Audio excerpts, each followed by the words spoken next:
하는 이분 TV입니다. 제네시스 해피니스 코너이고요. 창세기 행복론을 다루고 있죠. 결정장애 치유로는 9번째고 토탈에서 104번째입니다. 결정장애의 기저감정은 불안과 두려움이다. 즉 불안과 두려움이 결정장애를 유발한다.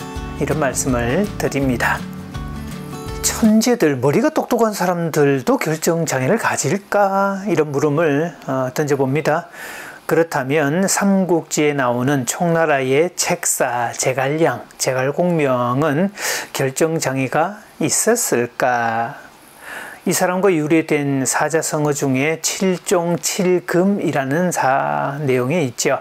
7번 잡았다가 7번 놓아주었다. 그래서 이 촉이 남중국 쪽을 정벌할 때 맹획이라는 사람을 사로잡았다가 7번 사로잡았다가 7번 놓아주었다. 이렇게 해서 결국은 그 남만을 족속시켰다는 내용을 다루고 있습니다. 그래서 이 말은 나는 언제라도 너를 잡을 수 있다. 나는 언제라도 너를 좌지우지할 수 있다. 그러니까 무슨 일을 자기 마음대로 할 수 있는 능력자, 그런 걸 얘기할 때 7종 7금이라는 말을 쓰죠. 결정장애의 기저감정은 불안과 두려움이다 라고 했는데, 기저감정이란 겉으로 드러나는 감정을 떠받치고 있는 더 근본적이고 뿌리되는 감정을 말합니다. 대개 부부들을 보면 남자들이 자기 감정을 잘 표현을 못 하거든요. 그래서 기성전 화, 기성전 분노 이렇게 되는 경우가 많죠. 그래서 겉으로는 화를 내는데 그 기저감정을 찾아가 보면 미안하다는 상황을 그렇게 화를 내는 경우들이 있습니다. 사실 이 불안과 두려움으로 인해서 이 결정장애가 드러나는데, 불안과 두려움은 동시에 불신앙의 증거, 그러니까 신앙이 얕다, 믿음이 약하다는 것의 증거가 되겠죠. 왜냐하면 온전한 믿음은 불안과 두려움을 제거하기 때문입니다. 즉 제대로 된 믿음을 가진 사람은 불안의 늪에, 두려움의 늪에 빠지지 않게 되죠. 그러나 대부분 사람들은 현실이라는 거대한 벽 앞에서 아주 쉽게 불안과 두려움의 노예가 되는 것을 볼 수 있고, 또 이것 때문에 결정장애에 노출된다는 것도 볼 수 있습니다.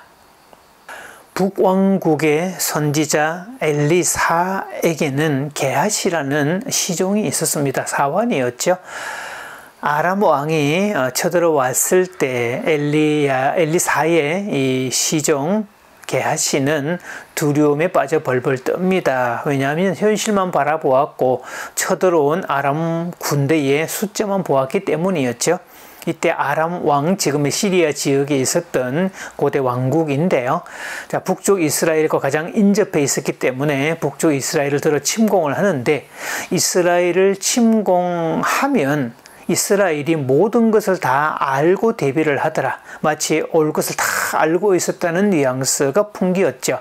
그래서 번번이 실패하게 되는데, 이게 우리나라에 무슨 스파이가 있냐라고 조사를 해보았는데, 스파이 때문이 아니라 이스라엘 왕국에는 선지자 엘리사가 있는데, 이는 하나님의 사람이라서 하나님의 능력을 덧입어서 안방에서 계획하는 일까지도 다 알게 되더라. 요즘 마치 무슨 도청 장치를 한 것처럼 아람 왕이 무슨 계획을 세울지라도 엘리사가 다 알고 있더라. 그래서 다 알고 대비를 하기 때문에 이쪽에서 무슨 짓을 해도 되지 않더라라고 하죠. 그래서 1차적인 목적은 이스라엘을 복속시키기 전에, 침공해서 정벌하기 전에 선지자 엘리사부터 제거하는 게 더 급선무였죠. 그래서 엘리사가 거주하고 있던 성읍을 침공하는 일이 생깁니다. 그런데 엘리사의 사환 게하시가 그 상황을 보죠. 자, 하나님의 사람의 사환이 일찍이 일어나서 나가보니 군사와 말과 병거가 성읍을 에워쌌는지라. 그의 사환이 엘리사에게 말하되, 내 주여, 우리가 어찌하리까 하니 대답하되, 두려워하지 말라. 우리와 함께한 자가 그들과 함께한 자보다 많으니라 하고 기도하여 이르되, 여호와여, 원하건대 그의 눈을 열어서 보게 하옵소서 하니 여호와께서 그 청년의 눈을 여심해 그가 보니 불말과 불병거가 산에 가득하여 엘리사를 둘렀더라. 열왕기하 6장 15에서 17절 내용이 이렇습니다. 쳐들어온 아람 군대보다 하나님의 군대가 더 많다는 사실을 확인한 게하시는 비로소 불안과 두려움에서 벗어날 수 있었죠. 이미 이것은 끝난 전쟁이다. 게임 자체가 되지 않더라. 지상의 군대가 어떻게 천상의 군대하고 싸움 자체가 성립이 될까? 말도 안 되는 이야기다 라고 하죠. 이미 끝난 싸움이라는 거죠. 그래서 아람 왕이 아무리 강하고 아무리 능력이 많고 아무리 숫자가 많아도 하나님이 개입하시는 싸움은 게임 자체가 되지 않더라라고 하죠. 자, 그래서 하나님은 아람 군대의 눈을 어둡게 해서 그 군대를 끌어들이는데 사마리아 즉 북쪽 이스라엘 왕국의 수도 한가운데 오게 만들죠.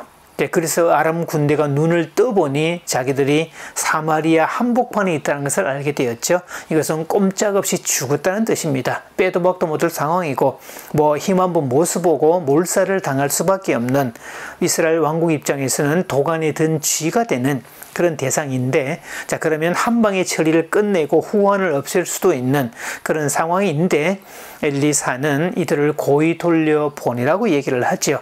그래서 그들에게 먹이고 평안하게 돌아갈 수 있도록 돌려줍니다. 결국 선으로 악을 이긴 모습인데, 자, 이 말의 뜻은 제갈량의 7종 7금처럼 너희가 무슨 짓을 하든 언제 쳐들어오든 나는 다 이길 수가 있고 대비할 수 있고 막아낼 수 있고 항상 나는 이긴다, 자신감이 가득 찬 모습이죠. 왜?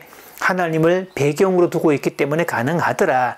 그래서 하나님을 믿는 한, 신앙을 가진 한, 여호와를 청종하는 한 너희가 아무리 강해도 우리는 상대해 줄 수 있다는 자신감을 보여준, 그래서 성경에는 그 이후로 감히 아람 왕이 이스라엘을 침공하지 못했다라고 기록하고 있습니다.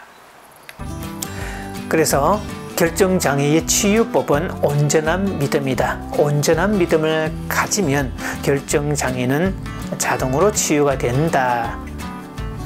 다르게 말하면 결정장애는 믿음의 부족 현상이고 또 상대적으로 온전한 믿음은 결정장애에 걸릴 이유가 없죠. 자, 마치면서 질문 두 가지 드립니다. 첫째, 왜 게하시는 무서워서 벌벌 떨었을까?